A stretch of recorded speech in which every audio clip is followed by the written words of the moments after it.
Disitulikiti y'e Kalangala erina ebizinga 84 kyokka 64 ku byo kwe kuwangalira abantu era bino birina amalwaliro 16 gokka. Amalwaliro 8 ku gano gali ku kizinga ekikulu eky'e Buggala olwo ebisigadde 63 bigabana amalwaliro 8 amalala ekiraga nti ebisinga tekuli malwaliro gasookerwako.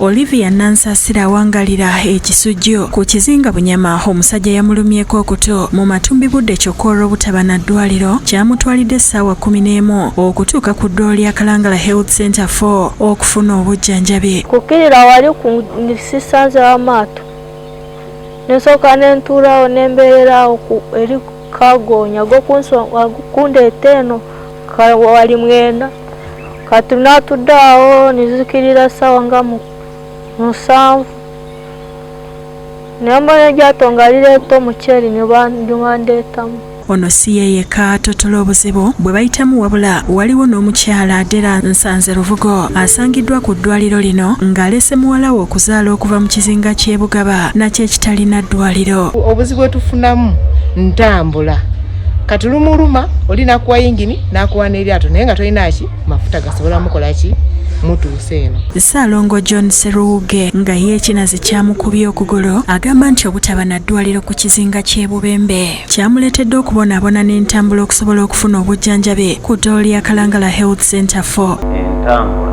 ebadde nzibu osooka n'onoonya boodabooda kutuusa ewali eryato n'eryato lyakumala kwegayirira teririiwo tewali mafuta Katonda n'ataasa olw'okwongera ennyo ne banyamba yambaawo. Wadde nga gavumenti yassaawo ambyulensi y'okumazzi tennayamba b'e Kalangala olw'amafuta amangi geekozesa. Frank Sekabunga omu ku bakulembeze b'e Bufumira agamba nti abantu bangi bafiiriddwa obulamu olw'engendo empanvu n'obuzibu bw'entambula ate nga ya buseere. Buli kizinga nga kiriko abantu kyandibaddeko ne LS Center 2 oba LS Center 3 okendeeza ku bino byonna byolaba kubanga weewaawo oluusi malwaliro gafa ga gavumenti eddagala kale ttono naye kati nkuwa example nti ku Bufumira bo yaddeko. Ayongerako nti n'amalwaliro amatono agali ku bizinga temuli ddagala limala. Gwe batemye olubale ogenda okakana nga eddagala bamuwandiikidde kapapula so eddagala eri malwaliro ttono biki gavumenti bye yandikoze kwe kwongera eddagala mu malwaliro. Okusinziira ku nteekateeka ya Ministry y'ebyobulamu buli ggombolola lirina okubeeramu eddwaliro eriri ku mutendera gwa Health Center 3 kyokka mu bizinga eggombolola emu erimu ebizinga ebisukka 10 era Irene Nakanwaje atwala ebyobulamu ku disitulikiti asabye kino kikyusibwemu. Kakati Health Center emu bw'ogiteeka ku kizinga kimu bino ebizinga ebirala 19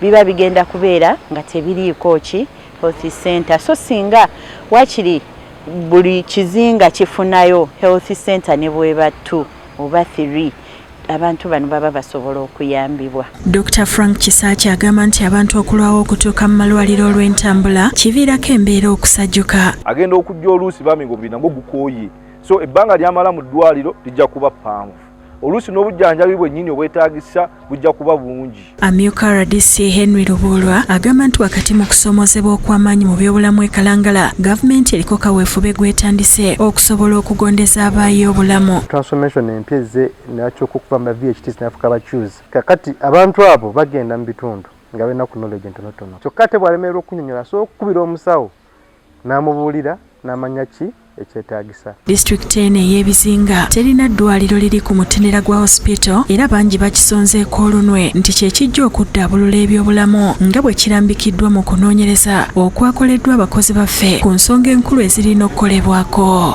Nkuba Samuel yakusakidde eggulire lino ku Rabukedde TV.